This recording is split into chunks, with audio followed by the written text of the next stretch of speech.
How's it going, everyone? Tim here, TRD Adventures. Hope everyone's all well out there. As always, thanks for tuning in. Much appreciated.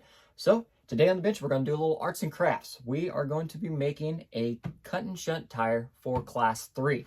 Now, with the new rules for 2023, Class 3 has a minimum tire size now, which is 4.76 inches, just over our standard 4.75 Class 2 tire.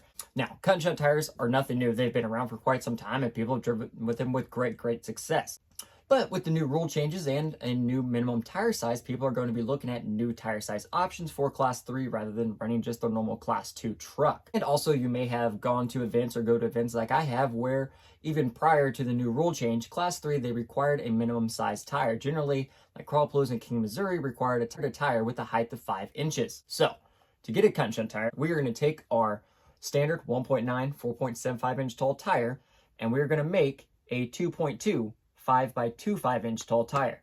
And here is the difference between standard tire and then now our cut and shunt tire. So I have been running a cut and shunt tire in my Class 3 for quite some time. Currently our Proline Hyrax in a G8 compound. So you may ask, well, why make the cut and shunt tire? There are two tires out there.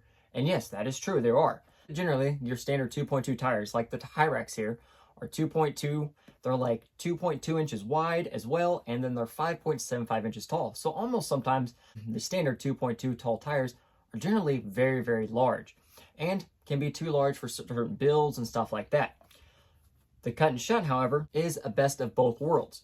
You're gaining additional height over your normal size tire, and you're keeping the tire the normal 1.9 width. So meeting track width, keeping your wheelbase and everything good, and your track width, everything good, and clearance is major benefits for that. I've been running the cut and shunt Hyraxes here for some time, and I absolutely love them. They have done great, but I love the J-Concepts Tusk tire. I've used it Class 1, Class 2, and Class 3 at Nationals. I ran it with standard 4.75 Tusks. The tread pattern, the compound, everything just works really well for me. I like them a lot. So I've been on a mission to hunt down this tire. The Tusk at times is very hard to find. You really have to keep your eyes peeled across vendors, whether they have email lists when tires get in stock, like A-Main or Tower or Hobbytown or other places like that. You know, sometimes that may be the best option to get your hands on some of these tires. To make a full set of 4 cut and shunt tires, you will need 5 standard tires. So you will need 3 packs of Tusk tires. You'll need some straight Lexan scissors that are sharp, not just super dull. Maybe a small X-Acto knife, or a Sharpie, thin Sharpie, or a pin, and some glue.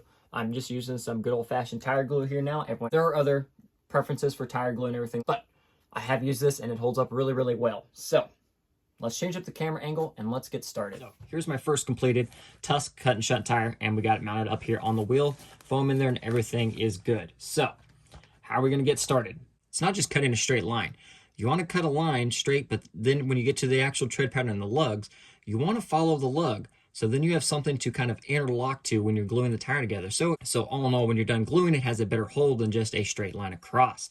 So right here, example, this is one of the cutout portions. This is going to be an insert we use to make the new tire. So we're going to pick right here. We're going to pick this center lug, and then we're going to come over here to the side.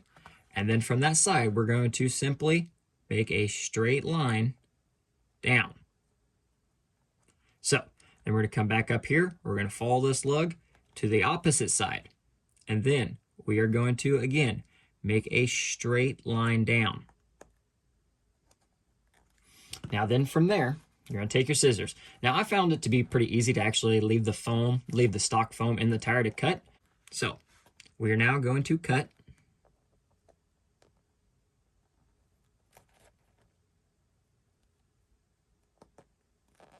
And then when you get to the tread, we're simply going to follow the flow of the tread.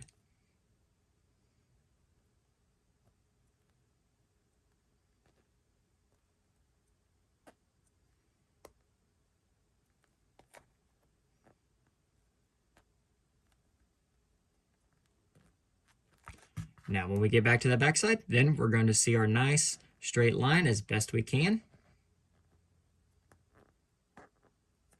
So, boom, the tire is now separated. So what you want to do is you want to do this to 2 tires. Your first tire is going to be your donor tire, and then your second tire is going to be your first completed tire. So, for example, we're going to pretend the tire's all there. We take our donor tire for the Tusk.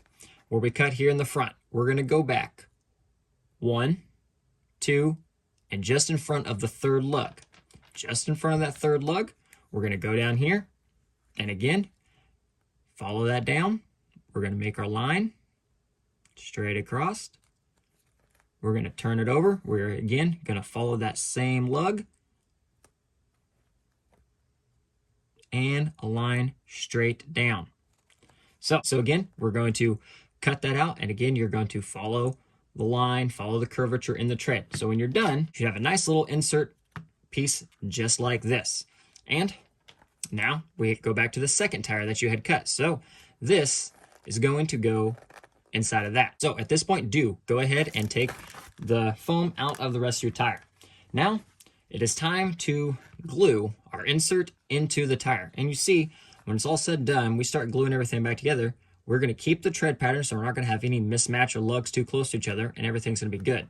Now this part of it is the crucial part. This is where patience is key.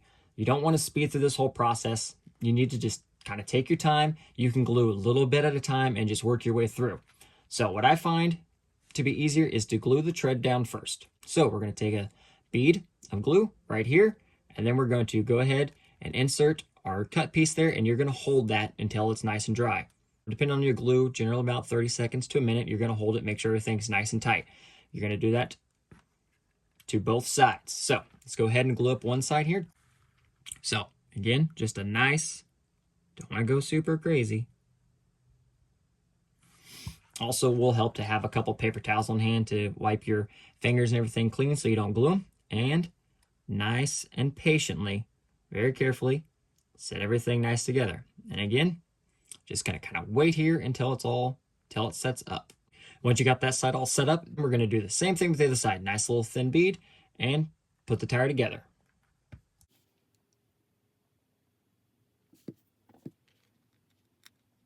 Okay, now that you've got the tread pieces attached and everything's good there and they're nice and set up, now it's going to be time to go ahead and glue up these sidewalls together. Now this part, again, patience is key. You can glue just a little bit at a time and touch everything together, or you can put a bead along the whole sidewall here.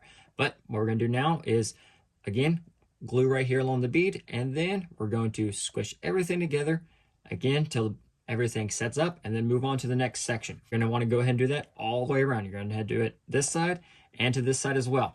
Now also, before you start gluing or whatever, when you start putting some things together, you can see maybe if there's like a gap or something's like, oh man, it's just a little off. If you need to do just a little bit of trimming, that's fine. You're not going to lose too much size and shape. I mean, if you completely mess it up, it's okay. This is how much extra you're going to have after you cut out 4 slices. So you are going to have at least a couple extra pieces as an insert. So if you do mess up one insert, it's okay. Just don't mess up your actual tire. Go ahead, get some glue on there and let it set up. Get all 4 little sections of the sidewall glued together. You're going to have a complete cut and shed tire. That is done. You're just going to repeat that process and make 4 tires. There's really not that much work involved in it. It's really, the key part is patience. You know, taking your time with your cuts, not rushing through it, taking your time with the gluing. How clean it looks and how messy it looks is totally up to you. If you rush through a section of it, it can look a little dirty. Have an example. If you take your time, you know, you're not in a rush with these. You're just making these. If you want to glue one little section, wait for it to be nice and dry, then move on to the next section, and so forth and so forth. You could come out with some just really, really nice tires like you couldn't even tell they were modified. Once you get them all ready to rock and roll, you got all 4 tires, you got your wheel, you got a beautiful 2.2 wheel picked out. One thing left missing are foams. And that is something, there's not a direct market currently. It's going to be coming, I would imagine, for this size of tire. With, like I said, with the new rules, and then with Proline also releasing their new Class 3 tire, which is a 2.2 tire, and it is 5.25 inches. I think it is just a touch wider than my cut and shut here. So those options are coming out there, and that foam, that overall tire size, is the foam and size you're going to want for your cut and shut. There are a couple different combinations of Crawl Innovations foams, or there are people that are 3D printing foams like that. Like tire foam in here is a mix match of 2 different foams. I have a custom 3D printed foam in the center, and then I have an outer mesh layer on top of it. So definitely something you want to do a little bit of work on, a little bit of research on the foam, see what everyone's using, stuff like that. Then once you get your foam situation figured out, get them all nice mounted up, and boom, you have a nice 4.25 inch tall 2.2 tire that is as wide as your normal 1.9 and not overly massive like our normal standard 2.2 tall tires on your Class 3 truck and ready to rock and roll. Any comments, suggestions, questions, anything like that, as always, put it down below. Do my best to get everything answered. And if you did like the video, hit that like button, subscribe to the channel if you haven't already. And until next time, everyone, have a great one. Crawl on.